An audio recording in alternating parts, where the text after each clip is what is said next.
Conozcamos la Biblia, Cartas de San Pablo, con el padre Claudio Doglio.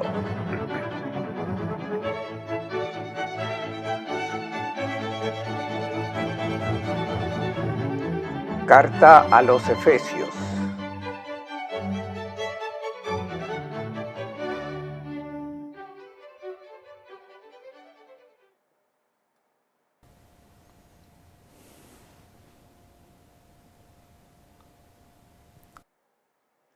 Después de la crisis con la comunidad de Corinto, el apóstol Pablo llegó a la ciudad del Istmo y pasó el invierno entre 57 y el 58. Durante este periodo escribió la carta a los romanos. Pero en la primavera del 58, el apóstol Pablo reanudó sus viajes largos, regresó a Macedonia y luego fue a Jerusalén. Durante la fiesta de Pentecostés estaba en la ciudad santa y allí fue arrestado. En ese periodo comenzó un momento de dificultad, porque el apóstol fue arrestado y retenido durante 2 años en la fortaleza romana de Cesarea y luego trasladado a Roma. El traslado por mar fue desafortunado, incluso con un naufragio.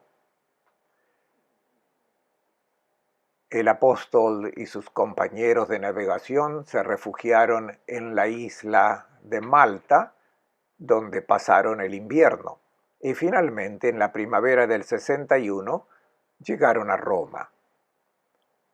Pero Pablo llegó allí como prisionero. Tuvo que alquilar un piso y allí fue mantenido en confinamiento forzoso en el régimen llamado por la ley romana custodia militis. Es decir, Pablo estaba atado con una cadena a un soldado que no lo dejaba ni de día ni de noche. Estuvo siempre vigilado. Permaneció así durante 2 años, siempre a la espera del juicio, que no llegó porque en el año 63 el juicio no se celebró porque no había acusadores, no había pruebas, el hecho no se sostenía. Al fin y al cabo, la acusación era de tipo judío y la legislación romana no contemplaba ningún delito de ese tipo. Durante el periodo de encarcelamiento romano, el primer periodo, porque después hubo otro periodo de detención, Pablo escribió unas cartas que se llaman Cartas de la Cautividad. En la lista de cartas paulinas, 4 muestran esta característica. Se trata de las cartas a los Efesios, a los Colosenses, a Filemón y a los Filipenses. Consideraremos la primera de estas cartas de cautiverio, escrita a los cristianos de Éfeso. Según la tradición, fue enviada por el apóstol durante este periodo de cautiverio romano, es decir, entre el 61 y el 63. Muchos estudiosos creen hoy que la carta a los Efesios, tal y como la tenemos, no está escrita por el propio Pablo, sino que es una reelaboración de algunos discípulos que elaboraron una catequesis paulina unos años después. Partimos de la consideración tradicional que ve al apóstol preso en Roma escribiendo a una comunidad en la que había estado mucho tiempo, casi 3 años, un récord, teniendo en cuenta que Pablo no permaneció mucho tiempo en la comunidad. daba comienzo a la vida cristiana, organizaba la comunidad y luego, impulsado por su ansia misionera, iba a otro ambiente para fundar una nueva iglesia. En Éfeso se quedó del 54 al 57, evidentemente porque había encontrado un terreno especialmente fértil, porque en ese periodo no solo se ocupó de la ciudad de Éfeso, sino que inició varias comunidades en los alrededores. Éfeso era una capital, una de las ciudades más importantes del mundo antiguo, capital de la provincia de Asia. Nosotros llamamos Asia a todo un continente, mientras que en lenguaje romano era una de las principales provincias de Anatolia, esa región que ahora llamamos Turquía. Éfeso, la capital de Asia, era una de las ciudades más importantes del mundo antiguo, especialmente por razones religiosas y culturales. En consecuencia, se había convertido en importante política y económicamente. Pero el punto de partida de la importancia de Éfeso era el templo de Artemisa, conocido precisamente como Artemisa de Éfeso. Su santuario estaba catalogado entre las maravillas del mundo antiguo. Una estatua representaba a la diosa y se consideraba una estatua prodigiosa, caída del cielo, una estatua milagrosa. La Artemide de Éfeso era el destino de peregrinaciones religiosas de todas las partes del mundo. Y se producían muchos recuerdos, por lo que diríamos objetos de turismo religioso, estatuillas de esta deidad de todos los tamaños y en diversos materiales, llevadas por todo el mundo como recuerdo, como amuleto, como objeto religioso de buena suerte.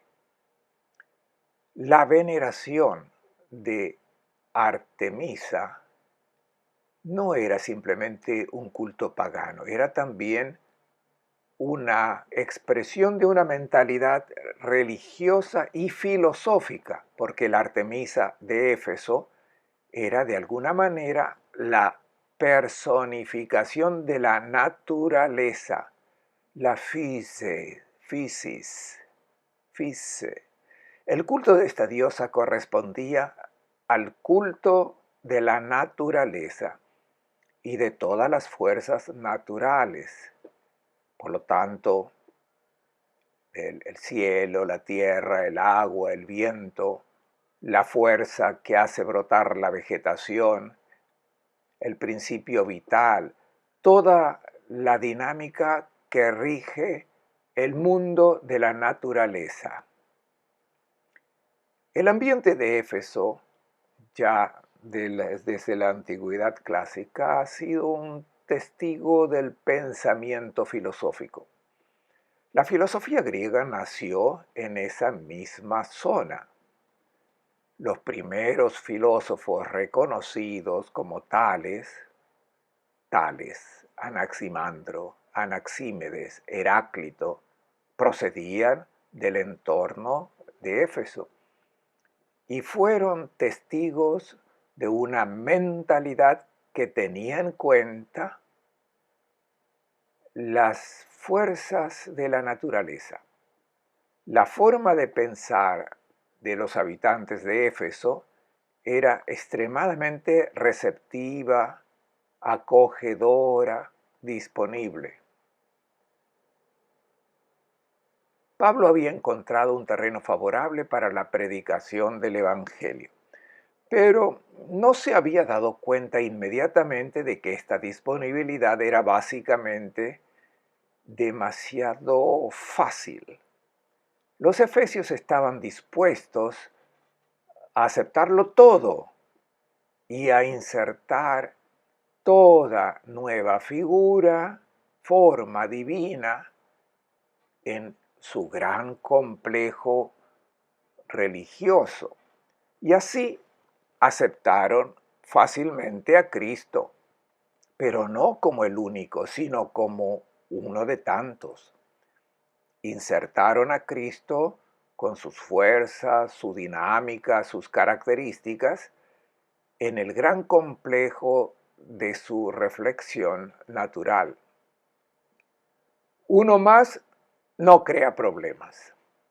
Desde su mentalidad, que ampliaba el horizonte de las fuerzas, acoger a Cristo quería decir ubicarlo en un gran cuadro de la naturaleza y de la fuerza de la naturaleza. Esto creó problemas y descompensa teológica. Y Pablo enseguida se dio cuenta.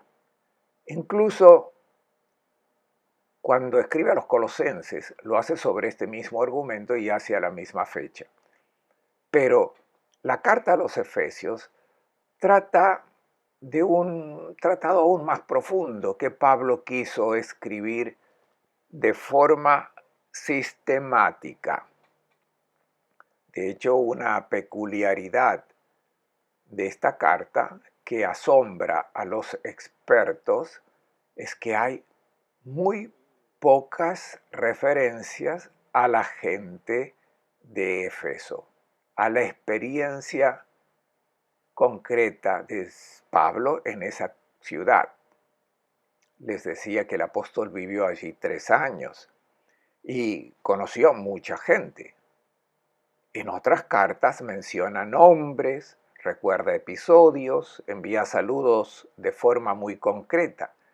Pero en la carta a los Efesios no hay ninguna referencia particular, ninguna mención de recuerdos, ninguna mención a hechos, a personas. Parece un texto frío y genérico.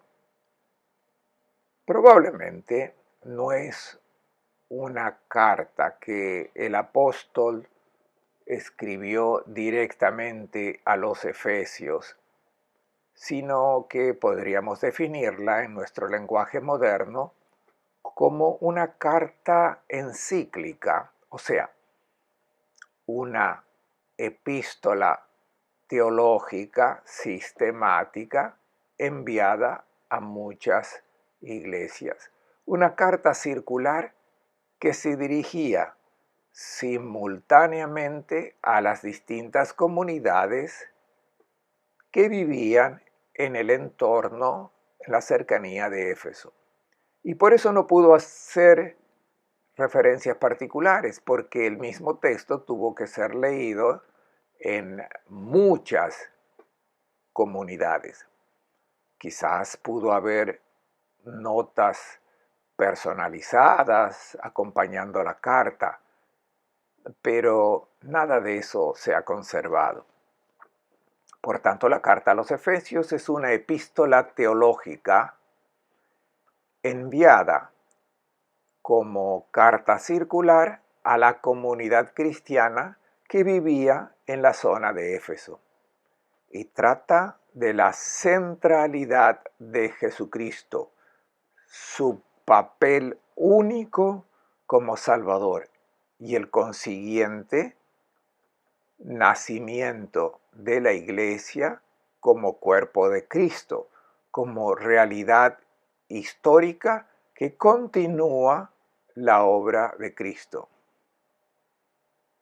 La carta se divide en 2 partes, los 3 primeros capítulos y los otros 3. La primera parte es dogmática, teológica, en la que el apóstol profundiza en el mensaje doctrinal. La segunda parte, a partir del capítulo 4, es moral, es exhortativa.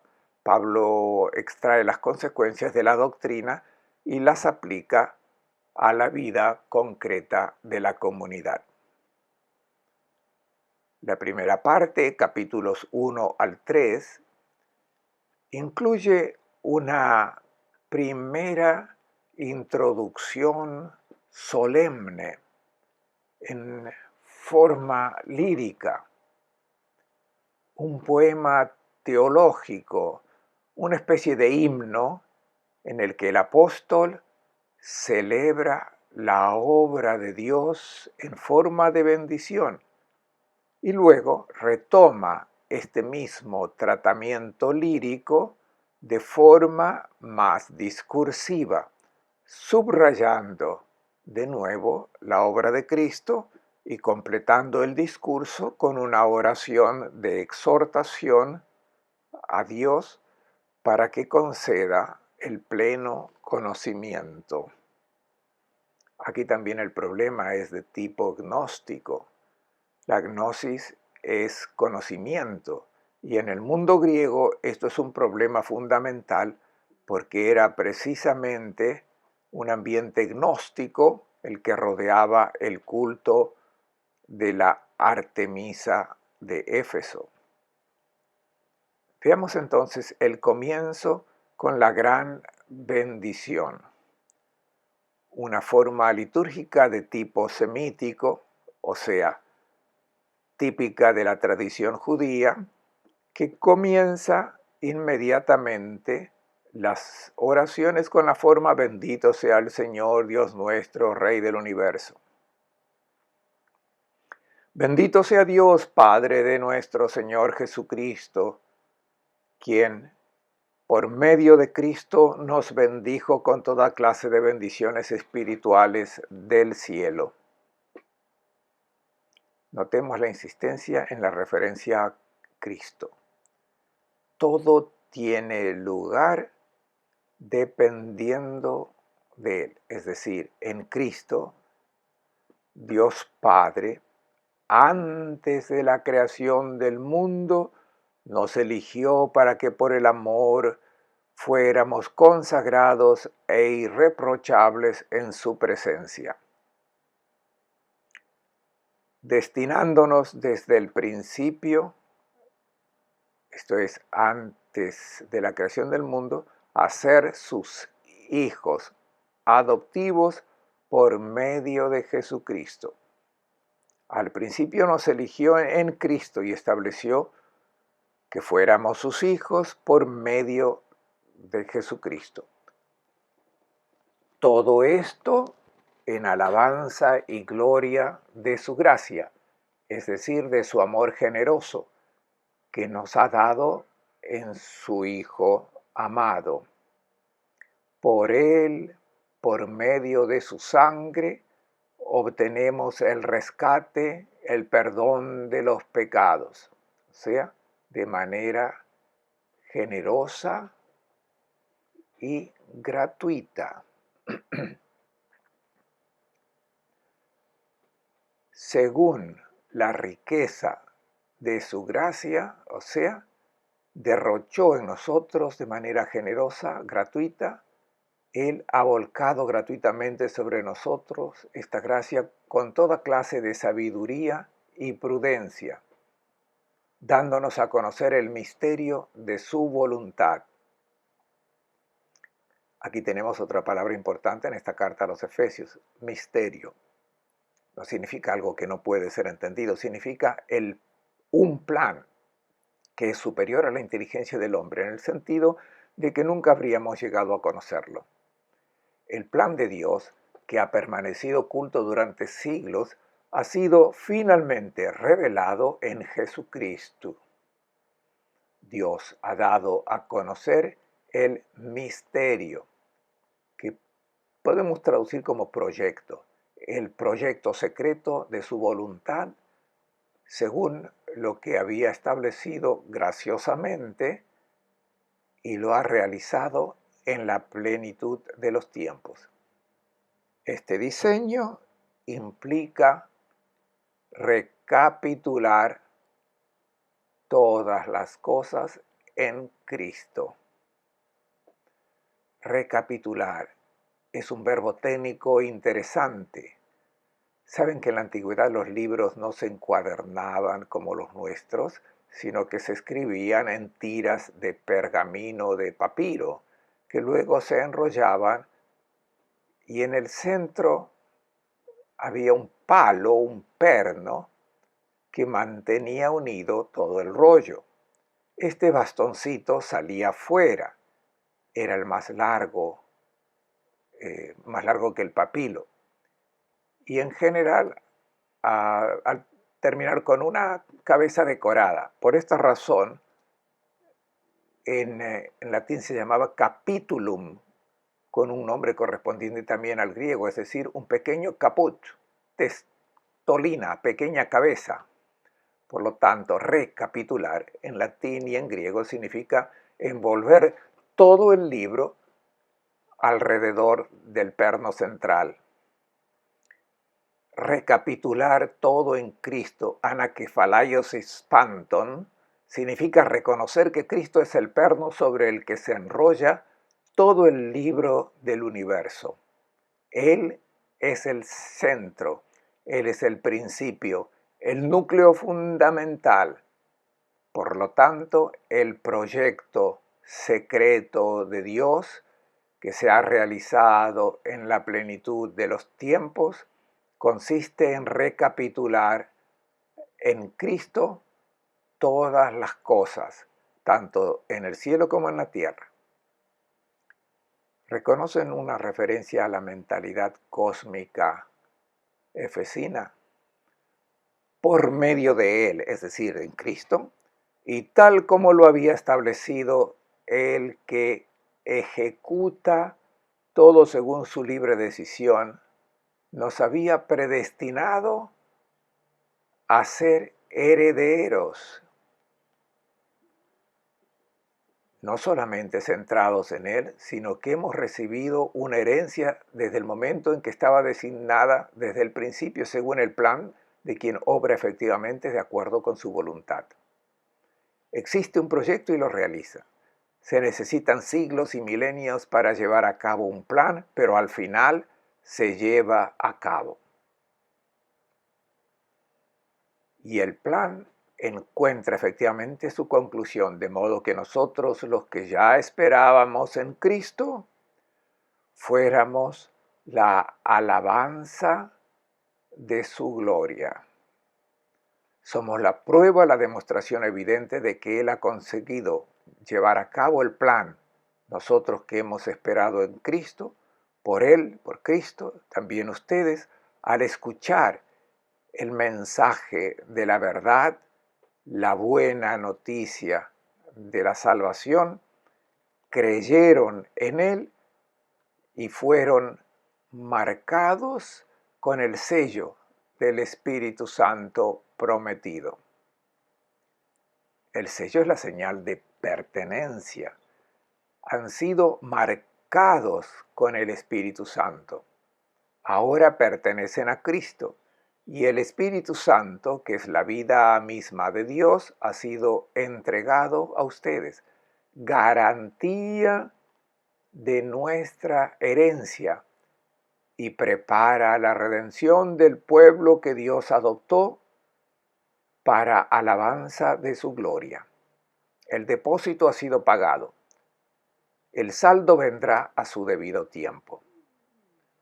Así hemos visto este gran poema introductorio que ofrece el tema central de la carta a los Efesios. Este mismo texto retoma el tema en el capítulo 2. También ustedes estaban muertos por sus pecados y transgresiones. Seguían la conducta de este mundo y los dictados del jefe que manda en el aire, el espíritu que actúa en los rebeldes. Aquí una operación interesante. Pablo demoniza las fuerzas que gobiernan el cosmos. Y de hecho en esta carta también hablará de los principados, de las potencias, de los señoríos, de todos los diversos elementos cósmicos que dominan el mundo. Pablo habla del príncipe de estas potencias, describiéndolo como el diablo. Lo mismo que ellos, también nosotros seguíamos los impulsos de los bajos deseos. Obedecíamos los caprichos y pensamientos de nuestras malas inclinaciones y naturalmente estábamos destinados al castigo como los demás. Literalmente, dice Pablo en griego, éramos por naturaleza hijos de la ira. Si recuerdan este lenguaje en la carta a los romanos, es fácil comprender el valor de la expresión. Por naturaleza somos hijos de la ira, es decir, en mala relación con Dios. Pero Dios, rico en misericordia, por el gran amor que nos tuvo, estando nosotros muertos por nuestros pecados, nos hizo revivir con Cristo. Ustedes han sido salvados gratuitamente. Gratuitamente. Con Cristo Jesús nos resucitó y nos sentó en el cielo para que se revele a los siglos venideros la extraordinaria riqueza de su gracia y la bondad con la que nos trató por medio de Cristo Jesús. Por lo poco que hemos leído, se ha notado una insistencia muy fuerte en la persona de Jesucristo. En un ambiente de dispersión donde se siguen tantas fuerzas, la carta a los Efesios pone el acento solo en Jesucristo, diciendo que Él es el capítulo 1, Él es el centro, Él es el eje, todo deriva de Él, todo tiende a Él. Él es el camino de la salvación, esa es la forma concreta en que la comunidad cristiana se realiza plenamente.